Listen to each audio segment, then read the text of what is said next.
Hey guys, this is Orban Gaming. This is going to be another King Arthur Legends Rise video. In today's video, we're gonna go over the patch notes and the full breakdown of what has been changed. As I mentioned yesterday, they said they're gonna release a full breakdown of the changes, of hero balances, nerfs, and I've already seen the community talking, and it seems like some of them might not, be that good. So I guess, buckle up, because this one might be a little bit of a longer one, as there have been a ton of heroes changed, right? There's been lots of changes, so I guess let's go through it. Unfortunately, it's like really wide, so if you want to check this yourself, just go to the official Discord.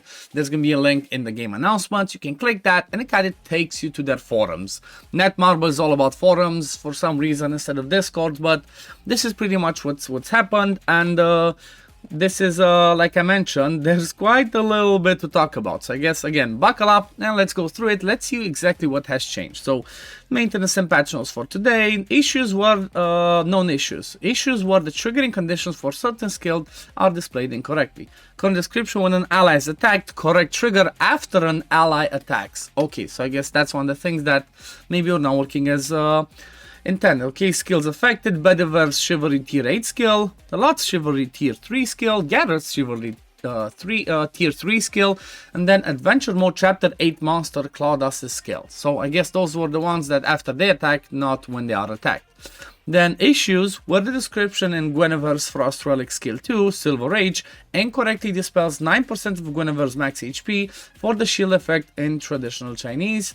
The correct value of 15% is applied, only the number in description that is incorrect. So I guess just the description was incorrect, but the actual effect of it was going well. So details: new events, legendary hero, Bedivere rate up summon, hero power up, relic power up, monster hunter, gold collection, and arena challenge.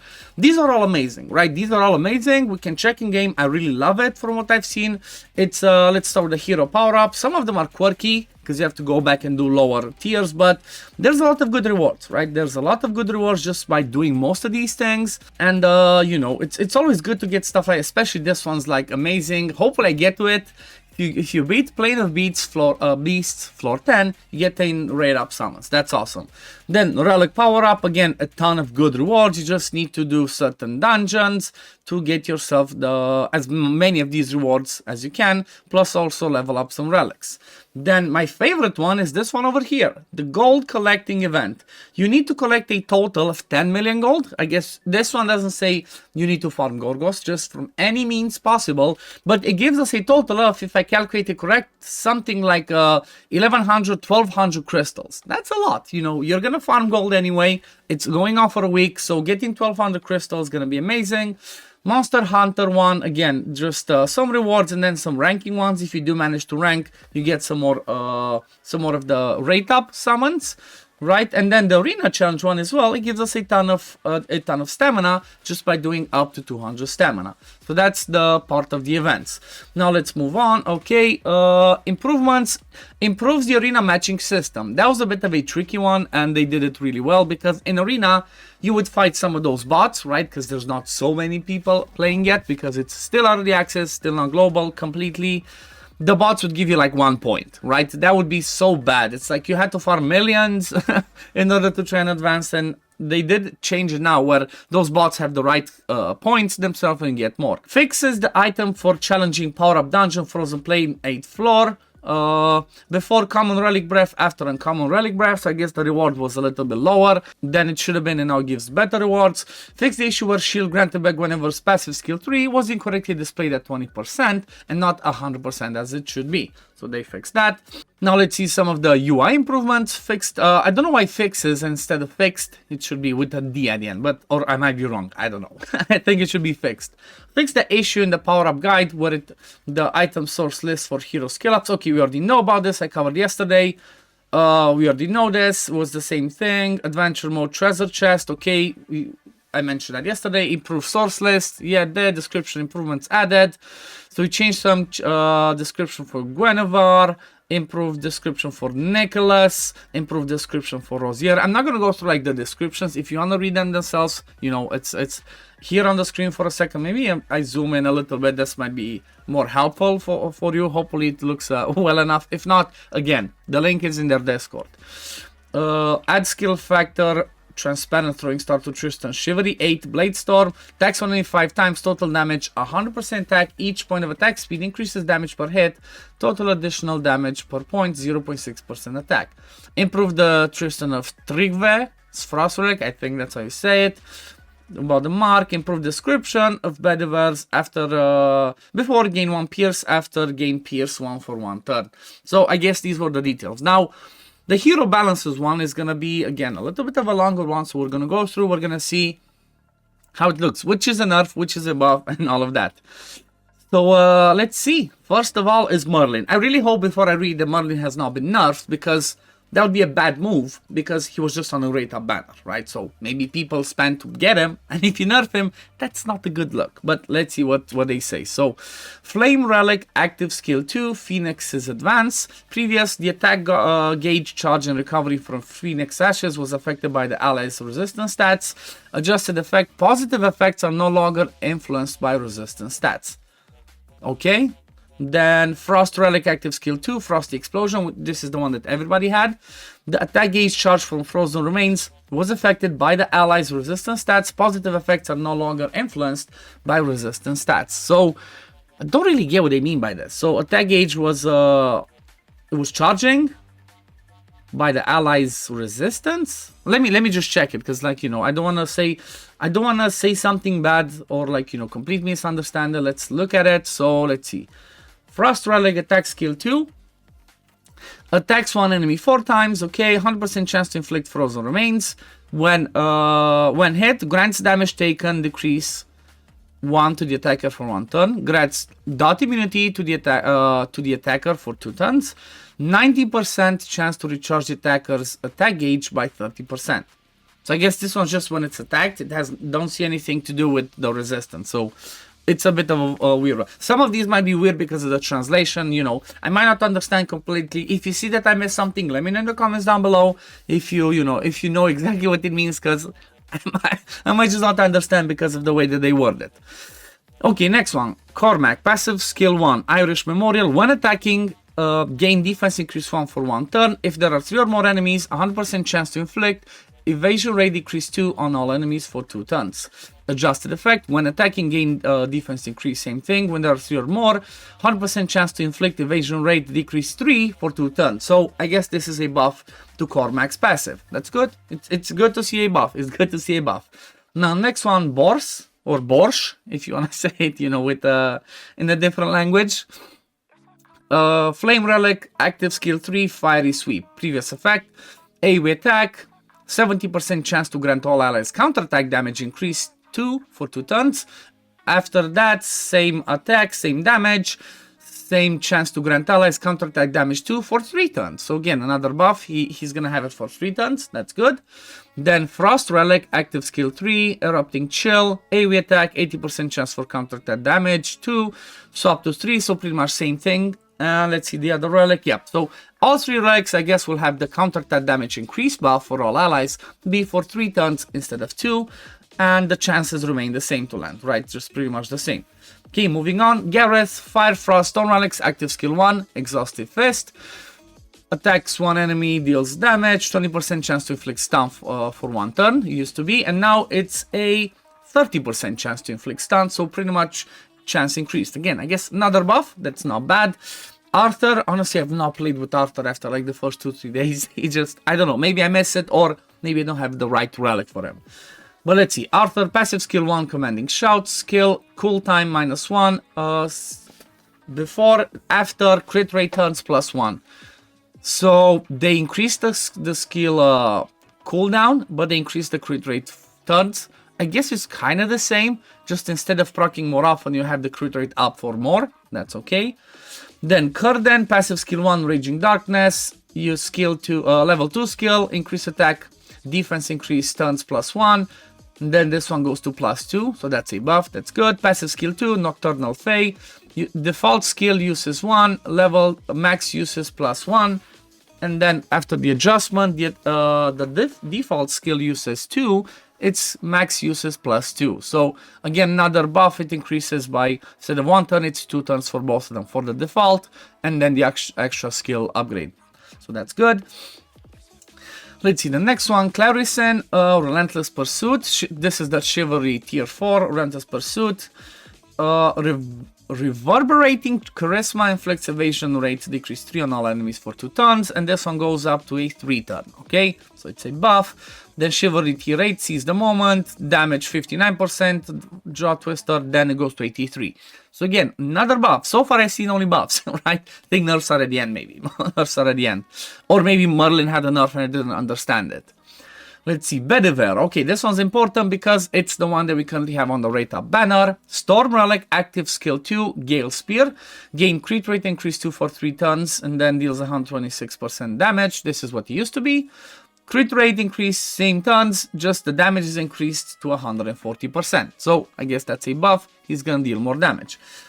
Morgan, okay, hoping there's not much change for Morgan because, well, everybody gets her for free and hopefully it's not a nerf, or if it is a nerf, not a big one.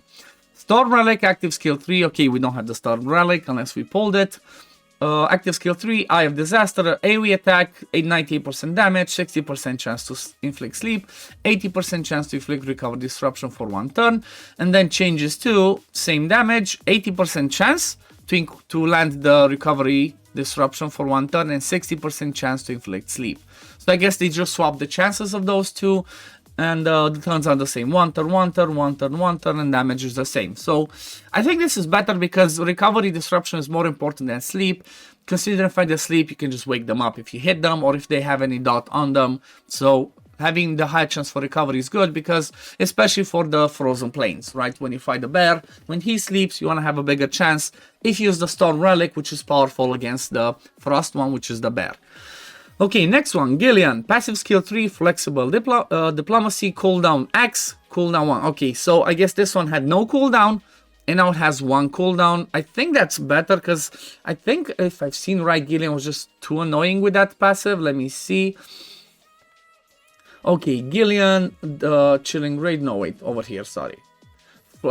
Flexible diplomacy, okay, so 70% chance to trigger when an ally recovers HP, charges attack gauge for of 2 random allies by 20%, charges attack gauge of 2 random allies by 30%. So it has a 70% chance to proc this twice. Without a cooldown, I guess this could have been broken. Like this, if you have some healers and she keeps proccing this, then this, you know, this never ends. You just keep healing, and would have been too overpowered. So having a bit of a cooldown, I get it. This one makes sense. Okay, next one, Turin. Oh god, please tell me they buff her, because like she's the first rare healer that we get, and she's kind of, you know, mid-tier at best. Let's see, Chivalry Tier 8 research results. Healing Elixir 100% max HP recovery, cooldown X. Healing Elixir 30% max HP recovery, cooldown 1 turn. Why? Why are you nerfing her? Like, I'm not even sure. I know this is the passive, but come on. Turin wasn't even that good already. And you nerf her. Like, why do you do that? Why did you have to do that? Anyway, moving on to the next one. Passive skill 2, Darkwood's Grace. Recovery powder, 100% max HP recovery. Recovery, 30% max HP and cooldown. Oh, come on. Really? Why did I have to nerf Turin? She was, like I said, she was already bad. That's why nerf her even further?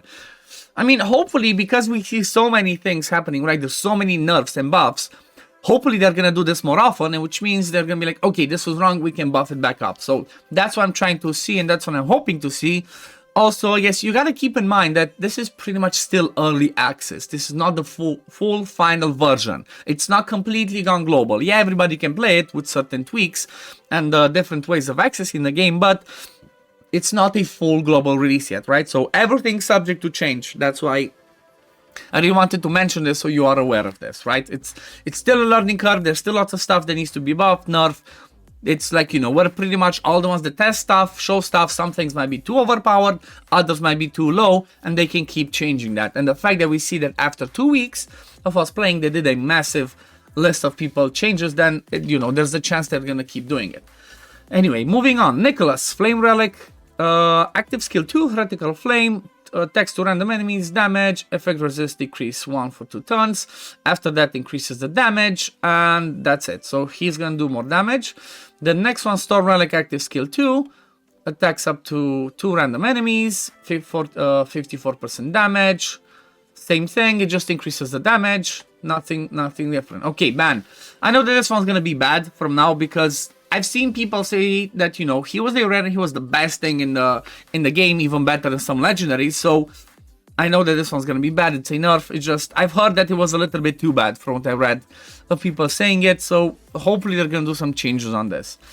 Okay, Flame Relic, active skill 2, attacks enemy 2 times, 64% damage, each point of attack speed increases damage. Okay, what's the change to? Same, it's the same attack, just they lowered extra damage from attack speed from 0.6 to 0.2. That's a big lowering, that's a lot. Yeah, it's like more than 50% lower. Okay, Flame Relic, active skill 3, 4 hitter 92%, extra damage 1.2%. Same thing after the change, just again 0.3%. They lowered it by a lot. That's a lot. It basically decreases all the boost that we get from speed by, you know, a ton, and that's not so good considering it's a game that, you know, speed is a really good stat because it defines how often you go. It boosts your damage in this case, so it's not the best. Okay, let's see next one. Frost Relic. Oh my god, I think they killed him. I think they killed him properly. Frost Relic, active skill 2. Same thing with damage. Same, they lowered the extra damage from speed. The other things have not been changed. Frost Relic, active skill 3. Yep, so it pretty much seems like all of them, they just lowered the extra damage gain from the attack speed, which kind of means that it's not as important to try and go full speed on him because they lowered it by a ton. Storm one, I know this was the best one. Oh my god, this one they just obliterated it. Oh my god. So this one they went from 1.2% to 0.2%. That's a lot. I think that might have been a little bit too much. That might have been a bit too much. Okay, let's see active skill 3, 1.5 they went down to, did they went down? Yeah, from 1.5 they went down to 0.4. Same thing for attack speed, it's the same chance. The damage, they get 35, 35, 35, 25, 30, and 40. So they lowered even the damage after you skill it up. That's bad. That's bad. I think they maybe went a bit too far. Okay, Chivalry Tier 8, King's Hunt, grants Self Fierce Blade for 2 turns. Lion's Rage grants Self Fear Blade and Drain Increase for 2 turns. Drain Increase 15% has been added. So I guess Chivalry 8 is a bit of a buff, but everything else, that's a massive damage decrease. Like, I'm not sure exactly how powerful he was compared to other people because I personally didn't build him yet to test against other people. But if this one makes him worse than somebody like a K, then it's really bad, right? Because he should be same level as K or higher. Because you know what? Everybody gets K, and most of the time, the free ones should not be the best thing in the game because, you know, that's how games work like this with gacha systems. They have to have better stuff. So people pull, you know, they buy summons and whatnot. It's a business, you know, they have to have stuff like that. So I don't know. I've seen people say that it went down like 4 or 5 times the damage. That might be an exaggeration, but it does look like there's a massive decrease in his damage, and that's a bit bad. Oh no, Tristan. No, not the free-to-play legendary. Not my favorite one so far. He's so good. Okay, Flame Relic, active skill 3. This is the one that I'm gonna personally buy. Let me show you because everybody can buy it and it's amazing. This is the one that I'm gonna buy from the clan shop, right? This one is here always up until you buy it once. It's 15,000 of the clan token and it's the Flame Relic, which is amazing because it has an 8 hit, perfect for 10 wave, right? So this is what I'm saving for to get this one. Now let's see how much they kill it or not. Okay, 8 hits, 96% attack, 0.3. What's the change? Okay, they increased his damage. Okay, yes, please. Okay, that's good. So the damage is the same for the flame one. They increased just the damage bonus that he gets from the attack speed from 0.3 to 0.6. So that was doubled. Okay, that's good. Okay, Frost Relic. Frost Relic was really bad from what I read. Like, it seemed completely not worth buying. Let me see if they actually boosted this. Active skill 2. Okay, attacks one enemy and random enemy. 70% attack. Increases damage by 0.6, protection, 2 hits. Okay, let's see the change. They really? This was already bad. They lowered the damage of this one, and yeah, that's all they did on the active skill 2. This was already bad from my point of view. Like, it wasn't good enough compared to the other ones. Maybe the active skill 3 they made it better. Okay, Deadly Strike, 98% attack, 0.3. Okay, so at least they increased the active skill 3 damage, they doubled it, so at least that. But the frost one, they should have not touched it, because the frost relic seems the worst from my point of view from all three of those ones. So at least the active skill 3 they increased. Okay, let's see the storm relic. This one affects every single one of us because we all get him for free at the beginning, the first 2 hours with his storm relic. So let's see. 3 hitter, 99%, 0.3 attack, inflict attack decrease. It has protection, deals more damage. After the change, it's gonna be same attack, increase the damage that he does based on the attack speed, same attack speed decrease, and same damage over here if they have protection. So this one's good. This one got a buff. So I guess overall it looks like he got a buff with this one. But then let's see the Chivalry, Tier 8, Blade Storm, 670 attack, total extra damage per attack speed 1.5. Oh my god. Damn, that's huge. That's huge. Let me see what's the Blade Storm. That's insane. That's 7 times less, 7 times less. Let's see what's the Chivalry 8. Blade Storm, Anger charges this hero's attack gauge by 80%, then grants Prepare Transparent Throwing Star for 1 turn, attacks on enemy 5 times, total damage 100%, each point of attack speed increases damage, total extra damage per point. So what's the blade? Is this one of his passive? Let me double check because I might not be understanding this. Is it one of the passives? What's the Blade Storm? Oh no, Anger over here. Okay, so when attacking, if the target has protection, decreases all Tristan's passive cooldowns by 6 turns. Okay, so this one has specific uses. So I guess when you trigger this, you proc the Chivalry, but that looked a bit too much, maybe. Yeah, like doing 670% attack, that might be a bit too busted. However, taking it down to that low from what we had it to 100% maybe is too much. And lowering the extra damage from attack speed. Maybe this one should have been taken to, I don't know, 200% at least. I don't know. Especially because it has a specific number of uses. Like it said, there are only 2, plus the other leveling up, it's like, what, 6. So I know this one might have been too much, but again, I feel like 670% attack was insane. It was just a bit too much damage. Okay, moving on. Trygve. This is the guy that pretty much everybody should build as the Mark hero, because as far as I know, he was the one that could keep Mark on all the time. So let's see, what does he do?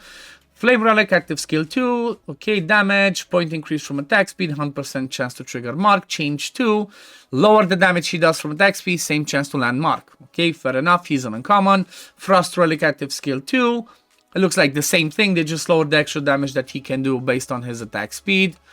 But also they removed this, deals additional damage equal to 30% attack upon triggering Mark Explosion.